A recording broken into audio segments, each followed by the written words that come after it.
7 days 7 குழம்பு சீரீஸில் சொரக்காய் தட்டைப்பயிறு குழம்பு எப்படி செய்கிறதுன்னு பார்க்கலாம்.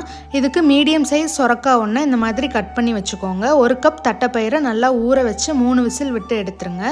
2 தக்காளி, 15 சின்ன வெங்காயம், 10 பல்லு பூண்டு, 1/2 ஸ்பூன் சோம்பு, கடுகு, கொஞ்சமாக கருவேப்பிலை, 2 பச்சை மிளகா, 2 டேபிள் ஸ்பூன் மல்லித்தூள், கொஞ்சமாக மஞ்சத்தூள், 2 டேபிள் ஸ்பூன் சாம்பார் தூள், தேவையான அளவுக்கு உப்பு, புளி.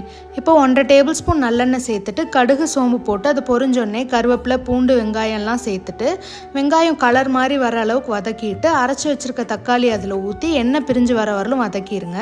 இப்போ அரிஞ்சு வச்சுருக்க காயும் கொஞ்சமாக உப்பும் போட்டு காய் நல்லா வாடுற அளவுக்கு வதக்கிட்டு மசாலா பொடியெல்லாம் இதில் சேர்த்துருங்க. இப்போ கொஞ்சமாக புளி ஊற்றி இதை நல்லா கலந்து விட்டுட்டு குழம்புக்கு தேவையான அளவுக்கு தண்ணி ஊற்றி இதை கலந்து மூடி போட்டு ஒரு 10 நிமிஷம் வேக வைங்க. காய் ஒரு பாதி வேக்காடு வெந்தோடனே பயிர் இதில் சேர்த்து நல்லா கலந்து விட்டு மூடி போட்டு ஒரு கொதி விட்டு இறக்குனா நம்மளோட சொரக்காய் தட்டைப்பயிறு குழம்பு ரெடி.